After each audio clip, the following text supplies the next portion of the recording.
அதி சீக்கிர திவாகரத்துக்கு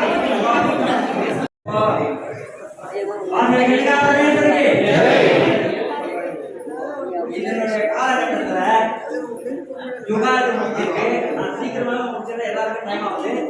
யுகாதி முடிஞ்சிருக்கு. யுகம் ஆதி. ஆதினா முதல் அர்த்தம். பிரம்ம புராணத்துல பிரம்மனுடைய இந்த கலியுகத்துல அந்த பிரம்மனுடைய காலகட்டத்தில் வந்து நமக்கு வந்து பராபவநாம வருடம், பராபவநாம வருடம் ஆதி யுகம். அந்த யுகம் வந்து ஆதி போது பிராரம்பம் ஆரம்பிச்ச நாள் ஒரு வாரம் தான் ஆச்சு. இன்னைக்கு 4 நாள் தான் ஆகுது சதுர்த்தி. இதுல இன்னைக்கு வந்து நட்சத்திரங்கள் வந்து எல்லாருக்கும் தெரியும். முதல் நட்சத்திரம் அஸ்வினி. அஸ்வினி நட்சத்திரம் இன்னைக்கு அஸ்வினி நட்சத்திரம். முதல் வாரத்துல ஒரு நாள், முதல் நாள் ஞாயிற்றுக்கிழமை. இன்னைக்கு தான் முதல் ஞாயிற்றுக்கிழமை. அடுத்தது பாருங்க, முதல்ல அஸ்வினி நட்சத்திரம், அடுத்த கட்டம் ஞாயிற்றுக்கிழமை. அதுக்கப்புறம் வந்து ஆதி அந்தம். ஆதி அப்படின்னு சொல்லும் போது அந்த உட்கார்ந்துட்டு இருக்காரு மக்கள் வந்து மகாகாயான் கணபதி உட்கார்ந்துருக்கார், சக்தி கணபதி. அஞ்சமம் அப்படின்னு சொல்லும் போது சூப்பரா இன்னைக்கு காலையில இருந்து அஞ்சமன்னா யார்? ஆதியந்த பிரபவே நமஹா அப்படின்னு சொன்னாலே அவர் சொல்ல வேண்டியது அவருக்கு தெரியும். ஆதி வந்து அவரு, அஞ்சமம் வந்து ஆந்தையா இருப்பாங்க. இன்னைக்கு பாருங்க அமைப்பா எப்படி நடந்துருக்கு பாருங்க. ஆதி அந்த பிரபவே நமஹா. எல்லாரும் இன்னைக்கு ஆதியில இருந்து அர்த்தம் வரைக்கும் எல்லாரும் நமஸ்காரம் பண்ண மாதிரி அங்க சொல்லுவாங்க.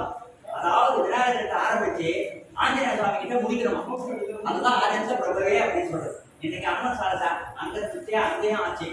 இங்க இப்போ நவக்கிரக தேவதைகள். இப்ப நவக்கிரக தேவதைகள் அப்படின்னு சொல்லும் போது அந்த சராசரமே பிண்டம் அப்படிங்கிறது அவரும் கிடையாது. அந்த பிண்டம் பண்றது சரீரம். அதனால அங்க சூரியனோ சந்திரனோ, அங்க சூரியன் ஒரு பொழுது இருக்கும் போது நம்முடைய மனநிலை எப்படி இருக்க பாருங்க. அதே மாதிரி சந்திரன் வரும்போது பௌர்ணமியில நம்முடைய மனநிலை எப்படி இருக்க பாருங்க. அந்த மாதிரி 9 கிரகங்களுக்கும் ஒரு தாற்பயம் உண்டு. அந்த தாற்பயம் நம்முடைய சரீரத்துக்கும் சம்பந்தம் உண்டு. அதனாலதான் நவக்கிரகங்களை கும்பிடுறோம். அந்த நவக்கிரக தேவதைகள் இருக்காங்க. இன்னைக்கு காலகட்டங்கள், கல்யாண காலகட்டங்கள் தள்ளி போகுதே தள்ளி போகுதே தள்ளி போகுதே அப்படின்னு சொன்னாங்க. ஜோசிகளோ புரோகிகளோ பஞ்சாங்கக்காரோ யாருக்கிட்ட போனாலும் அங்க அவங்க என்ன சொல்லுவாங்க, உங்களுக்கு கடத்திர தோசை இருக்கு, உங்களுக்கு வந்து குருவரம் கிடையாது, உங்களுக்கு சுக்கிரவரம் கிடையாது, இப்படிலாம் சொல்லிடுவாங்க. அதுக்கு மேல அந்த ராகு தோஷம் இருக்கு, நீங்க கேத்து தோஷம் இருக்கு, அப்போ எல்லா தோஷங்களே எல்லாமே இருக்கிறதால கல்யாண காலகட்டம் போயிடுது. என்னடா சாமி நானே பஞ்சாங்கம் பார்க்கணும், ஜோசி பார்க்குறேன், இப்போ நான்லாம் பார்க்கறது கிடையாது. 30 வருஷத்துக்கு மேற்பட்டு போயிட்டாலே ஜாதகம் பார்க்க வேண்டியது கிடையாது. ஜாதகமே பார்க்க வேண்டியது. எத்தனை பயக்கனே தெய்வ சங்கல்பம். மனங்கள் ஒத்து போனால் இனங்கள் ஒத்து போகும். இனிமேல் நாம லௌகீக விஷயங்களுக்கெல்லாம் நம்ம இடம் கொடுக்காம நமக்கு ஏத்த மாதிரி ஒரு பொண்ணோ பிள்ளையோ நம்ம சௌகரியத்துக்கு ஏற்ற மாதிரி ஒரு பொண்ணுக்கு கல்யாணம் பண்ணித்தரேன் அப்படின்னு சொன்னாங்க. நாம வந்து அந்த பொண்ணை வீட்டுல நம்ம பொண்ணுக்கு கல்யாணம் பண்ற மாதிரி ஒரு லௌகீக விஷயத்தை விட்டு கொடுத்து கல்யாணத்தை பண்ணிக்கிறோம். இதெல்லாம் வந்து லௌகீக சமாச்சாரங்கள். இதால கூட நிறைய தட்டு போகுது. அதெல்லாம் படிப்பு அதிகமா இருக்கு, உத்தியோகம் அதிகமா இருக்கு, அப்படி எல்லாம் கிடையாது. எல்லாத்தையும் நம்ம உள்ளூர வந்து லௌகிக்க விஷயங்கள்லாம் நிறைய வச்சுட்டு இருக்கோம். எல்லாத்தையும் நட்டத்துக்காக தான் விவாக பரிகார ஓமம் அப்படின்னு சொல்லிட்டு இந்த இடத்துல வந்து ஒரு உறுதியா நின்று இந்த இடத்துல எத்தனையோ பேருக்கு எவ்வளவோ பேருக்கு நின்று போயிடுச்சு. அந்த தடங்களெல்லாம் நிறைவேறி தடங்களெல்லாம் நல்லபடியா முடிஞ்சு எல்லாருக்கும் எல்லாமே சூரியவரம், சந்திரவரம், நவக்கிரக வரத்துல வந்து கலத்திர தோஷம், அதுக்கப்புறம் வந்து குருவரம், ராகு, கேது எல்லா வளங்களும் நிவர்த்தி ஆகணும். அம்பாளுக்கே பேர் வந்து பாசிரி கன்னிகா இந்த சன்னிதானத்துல சிம்மாவினி, பராசக்தி, நவக்கிரக நாயகி. அப்போ எல்லா நவக்கிரகங்களும் அந்த அம்மாவுக்கு அடிபணிக்கவங்க. அப்ப நாம வந்து அம்பாளுடைய சன்னிதானத்துல வந்து இன்னைக்கு நம்ம குழந்தைகளுக்கெல்லாம் நல்லபடியா சுதீட்சமா கல்யாண காலகட்டம் வரணும், குருவரம் வரணும், கல்யாணம் நல்லபடியா நடக்கணும்ன்றது உங்க எல்லாருக்குமே இவங்களுக்கும் இவர் எல்லா வரையும் அமைச்சர் பண்ணாதீங்க.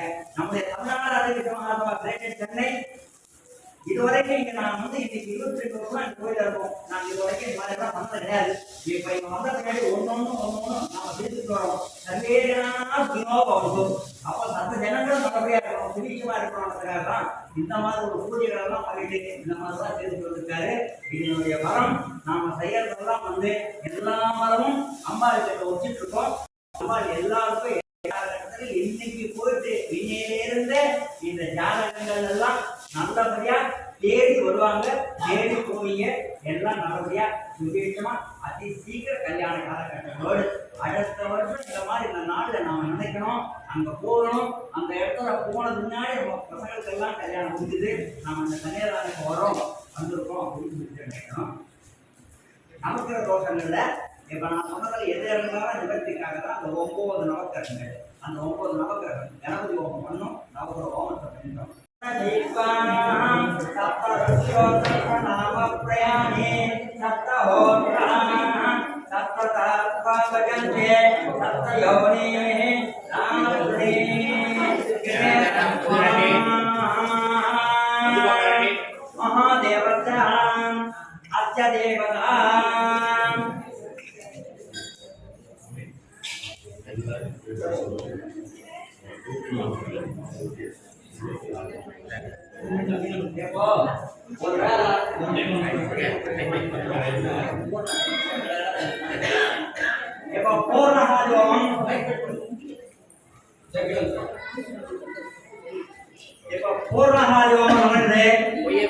பூரணம்னா முடிவுன்னு அர்த்தம்.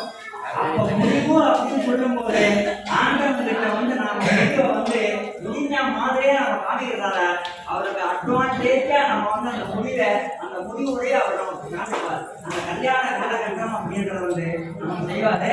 இந்த பூர்ணமாதி ஒரு உத்தமமான பூர்ணாதி நான் சொன்ன மாதிரி நல்லா முடிச்சிருக்கோம். பூர்ணமாதாயா எல்லாரும் மனசார அவங்க குழந்தைங்க எல்லாமே கல்யாணம் வரக்கூடியவங்க பெண்ணோ பிள்ளையோ அதி சீக்கிரம் கல்யாணம் நடக்கணும், புத்திர பாக்கியம் வரணும் அப்படின்றதால மனசார தேக விஷயத்தோ தீர்க்காசை எல்லாரும் இருக்கணும். எல்லா பெரியவங்களும் நம்ம பண்ணக்கூடிய அந்த சுபிட்சத்துக்காக எதிர்பார்த்து வந்திருக்கோம். தியானம் பண்ணுங்க, ஜபம் பண்ணுங்க, பிரேயர் பண்ணுங்க, எல்லாரும் மனசார பிரேயர் பண்ணுங்க. ஆனால் சத்தம் மணி சத்தம் கேட்கும், மந்திர சத்தம் கேட்கும், பூர்ணாதி நடக்கும், நீங்களும் மனசார பிரார்த்தனை பண்ணுங்க. அத்தியாதி தேவத்தை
எல்லா இடத்துலயும் நாம பூஜை பண்ணிட்டால் அந்த வீட்டுகள்ல வந்து ஒரு போட்டோ இருக்கும்.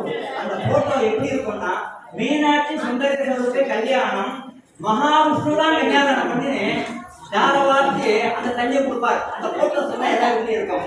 அந்த மாதிரி இன்னைக்கு அதுக்காக தான் நம்ம எத்தனை தெய்வங்களை நம்ம வணங்கினாலும், எத்தனை தெய்வங்கள் இருந்தாலும், இதுக்கு பேரே பார்வதி விவாக சுயவர ஹோமம். இதோட பேரே அதுதான். இதை நாம இப்ப என்ன பண்றோம்னா, தோஷங்கள் நிவாரணி போல இருக்கிறதால அதையும் கூட சேர்த்து விவாக பரிகார ஹோமம், விவாக பரிகார ஹோமம் அப்படின்னு சொல்லிட்டு ஒரு பேர் ஒரே பேர் தான், ஒரே காலகட்டம் தான். அந்த அம்பாளுக்கு எப்படி மகாவிஷ்ணு அண்ணனா நின்று தங்கிக்கு கல்யாணம் பண்ணி கொடுத்தாரோ, அந்த மாதிரி அதி சீக்கிரமா பிறக்க போற முதல் மாசம் பராபவநாம சம்வத்சரம் சாந்திர சௌரமா. சாந்திரனாலும் சௌரமானாலும் சௌரமன்னா சூரியனால் அனுசரிச்சு மேஷ மாசம், சாந்திரமன்னாலே அமாவாசை அனுசரிச்சு சைத்திர மாசம். அது மொத்தம் ரெண்டும் ஒண்ணுதான். வலது கண்ணு இடது கண், இடது கை வலது கை, எது இல்லைன்னா நம்மளால முடியாது. அதனால தமிழும் தெலுங்கும் கணச்சி ரெண்டு ஒண்ணா இருக்கிற காரணமே அதுதான். அதனாலதான் நாம என்ன பண்றோம்னா இந்த காலகட்டத்துல நமக்கு சைத்திர மாசம் பிறந்தாச்சு. சைத்திர மாசம் பிறந்ததால அதாவது மேகங்கள் மூடி மழைக்கு முன்னாடி தூரல் வர மாதிரி நமக்கு இந்த பங்குனி மாசத்துல சைத்திர மாசம் வசந்த ருத்து ஆரம்பமாயிடுச்சு. வசந்த ருத்து ஆரம்பமானாலே செடிகள் எல்லாம் பிஞ்சு பூ பூத்து காய் காசு பிஞ்சுகள் காய் காசு வந்துடும். அந்த மாதிரி தான் நமக்கு எல்லாம் ஒரு காலகட்டத்துல நல்ல அமைப்பா நமக்கு நடந்தது.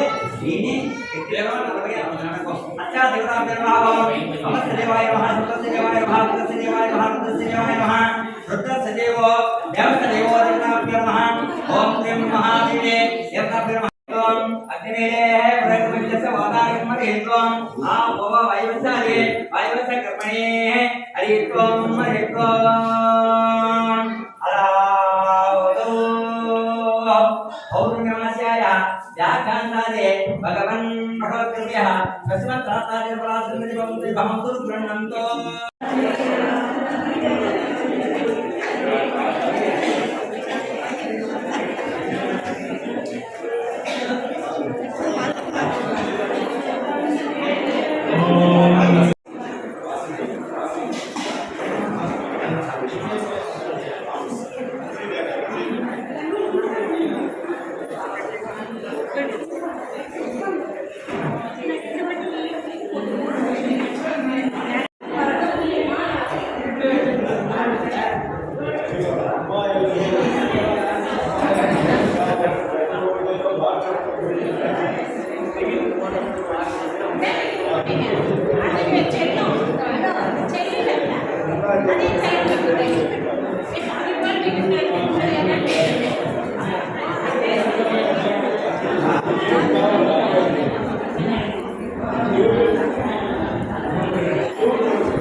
What?